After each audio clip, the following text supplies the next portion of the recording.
I am a farmer. Some of you guys knew that about me already. And probably many of you did not know that about me. Before I started working for Passion Life, my family moved back from being long-term missionaries in Asia. We were there for 10 years. We moved back to North Carolina and we started a family farm, mostly organic, beyond organic, and grass-fed meats. So we sell beef and pork and lamb and chicken and turkey and rabbit and eggs. Most of what we do is meat products. I don't have a particularly green thumb. Actually, I kill most of our houseplants pretty quickly. We don't have a great survival rate, but I could grow a decent garden if it's easy stuff to grow. The reason I say all this is because the Bible uses certain agricultural imagery all through it. And that is because the Hebrew people were an agricultural, agrarian society. They were herdsmen. A lot of them owned flocks of sheep and things like that. But even from the oldest parts of the Old Testament, pre Exodus from Israel, they were growing crops, they were raising animals. Most Hebrew people were in some way involved in farming. A lot of them were growing their own crops, whether it be for sale or for sustenance. And this is really common throughout the world. In the part of Asia where we live, the people were herdsmen and they owned sheep and they owned yaks, but almost everybody had a family plot of land behind the house where they were trying to coax out of the frozen ground some sort of winter vegetables that they could eat to supplement their diet. So even people who, like us, whose primary thing is herding animals, if you will, being able to grow a little something is something that pretty much everybody who lived in the ancient world could relate to. And that's probably why there are so many agrarian references within the Bible. The one that I was thinking of today as I came to do this video blog was really from James chapter 5 and starting in verse 7, where James is admonishing people to be very patient because suffering is coming. He uses an agrarian metaphor here. Be patient, therefore, brothers, until the coming of the Lord. See how the farmer waits for the precious fruit of the earth, being patient about it until it receives the early and the late rains.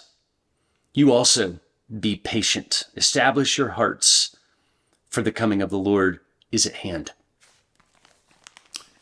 Be patient. Oh, I'm not great at that. It's not my finest thing to be patient.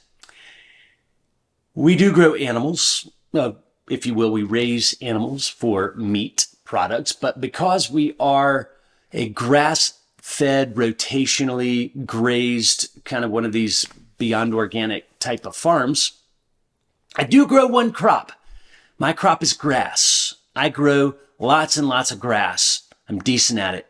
I'm not great at it, but we are trying to increase soil health and not use soil amendments and pesticides and herbicides and all the things that go into grasses to make it grow better, because of course the animal is eating all that. And if it's its primary source of diet, the animal is affected by all those amendments that you can put on grasses. So we treat things really naturally. I am a grass farmer, first and foremost, even though we don't sell grass.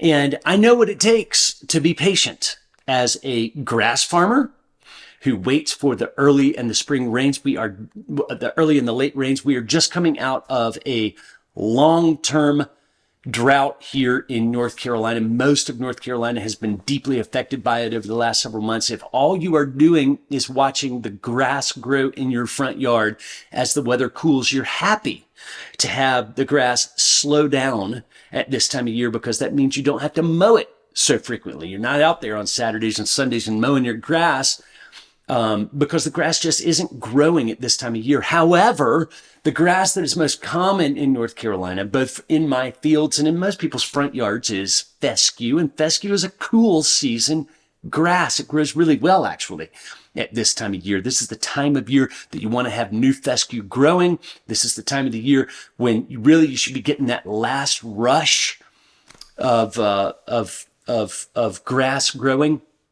But it has not happened because we had about 37 days of drought. In fact, those of you who live in North Carolina might even not realize this, and certainly most of you around the country, we had this horrible flooding in western North Carolina from Hurricane Helene that came in, I guess it was in September. We just had that terrible flooding that happened during that time. That was the last time it rained here in Winston-Salem, North Carolina, which is about an hour and a half removed from some of the worst damage that North Carolina sustained. We had heavy winds and trees down and things like that, lost power for a little bit, but it was nothing compared to the great suffering that many of our North Carolina neighbors went through. But that was the last time it rained here until today. It's raining outside. It's a beautifully dreary day. There is going to be a certain amount of mud. It's been raining slowly and steadily for hours. I am so thankful. But in the last month, when my grass should have been growing, it has been stymied by drought. Now, in the summertime, when it's 95 degrees outside, it turns brown in a drought, and we actually have to feed hay to our cows because it's brown and dry and brittle in this kind of drought. Stays pretty green at this time of year because it's cool outside. And even though there's been no water, the grass has looked green, but it has not grown. And my cows have grazed everything down to the nub. In fact, I've probably hurt my grass by overgrazing it. Why am I bringing all this stuff up? I'm bringing it all up because of the metaphor of waiting patiently for rain, waiting patiently in due season for the rain to come so that the cycles can be fulfilled and the grass can grow in its time for our farm. And then you wait patiently, if you're me, to see that young calf weaned from his mother and begin to eat that grass that really begins to grow so well in the month of March into April in North Carolina. And you wait patiently to see that animal grow. You wait patiently for that pig to put on weight until you finally arrive, not through feed supplements and hormone injections and all the things that happen at the grocery store, but you finally arrive at a full-sized, ready for slaughter animal. And it takes a long time. It takes a lot longer for me than it does for most farmers because I am feeding an all-natural diet on rotationally grazed pasture. Even our pigs are rotationally grazed to eat green things, salad, we say. And so it's an appropriate metaphor. And a lot of the metaphors in the Bible that refer to patience around the agrarian society are it would make sense to the average Hebrew person that the writers were writing to in that ancient world. And it makes sense to me because I do a lot of waiting patiently for things to grow on our farm. We do a lot of waiting patiently the same way in Passion Life. A lot of what happens in Passion Life is very slow at the beginning. It does not grow by leaps and bounds. It often doesn't grow measurably at all for quite some time. It incubates, it percolates, it waits for the early and the late rains, metaphorically. We don't despise small beginnings in Passion Life because as pro-life missionaries, most people don't trust us right off the bat. They don't want to hear a message about pro-life. Is this going to run people out of my church? Is this going to be a down-treading, shame-based message for my people? They don't know us, they don't trust us, and sometimes we share our initial trainings with just a few people. It might be 10 people, it might be a dozen. Sometimes we're really happy to get 25 people at one of our first trainings. However, as the rain falls and the Holy Spirit enables us to teach and people learn about the biblical basis of what we do at Passion Life, and they understand that we are Spirit-filled Christians and not an agenda-driven nonprofit just trying to make money or rack up numbers of people, They learn to trust us over time, and we build those relationships. And then the next time we come, let's just take, for example, Ecuador was one of the places I went to for the first time this year. Next time we go to Ecuador, there are more people at our trainings because the local people now know us and they trust us and they're willing to stick their neck out and advocate for people to come to our trainings and to say, you really need to be a part of this. This is something that our churches in our communities needs to hear.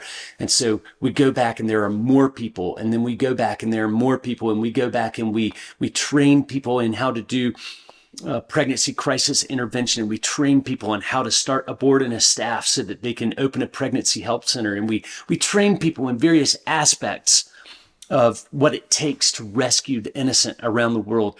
But it is slow going sometimes. It is like the analogy of the farmer who has to wait very patiently for the good things of God to come into full bloom. And we are appreciative of you, the Passion Life Fellowship, who stands with us and patiently prays with us. And over the years, patiently give on a regular and routine basis. Many of you are monthly donors. Some of you give other ways. You give stock. Some of you give annually. All those things are wonderful things. Some of you give one time. That's a wonderful thing. But the meat and potatoes of any nonprofit is those steady monthly givers that are willing to make sacrifices over the long haul so that we can budget for what we feel like God is asking us to do and is giving us the capability of doing every year. We thank you. Especially if you are a monthly donor, and in particular, if you're a monthly donor, not that you're better than our other donors, but today I specifically reach out in thanks to you as our monthly donors. You help us to be patient and to know that in due time, God will bring a harvest. Over time, God is going to provide for the needs that we have in order to meet the goals that we have set by faith, looking to Him as our CEO, our boss and our CEO who tells us what to do. You as monthly donors help us to know exactly how to expect that harvest is going to come even in times of drought, even in times of leanness. We can count on the long haul because of you. If you are not a monthly donor, we're thankful that you're praying for us. We're thankful that you give one time. We're thankful that you give annually. Very thankful for all of those things. Consider what it means to a nonprofit to have monthly donors who give $25, $100, $200 a month. And we know that it's coming and we can count on it and we can make plans according to that. It makes a big difference in a nonprofit organization. Thank you for your partnership in the gospel. And as always, it is our desire to work with you as the people of God to rescue the most vulnerable in the places that are hardest to reach with the gospel of life.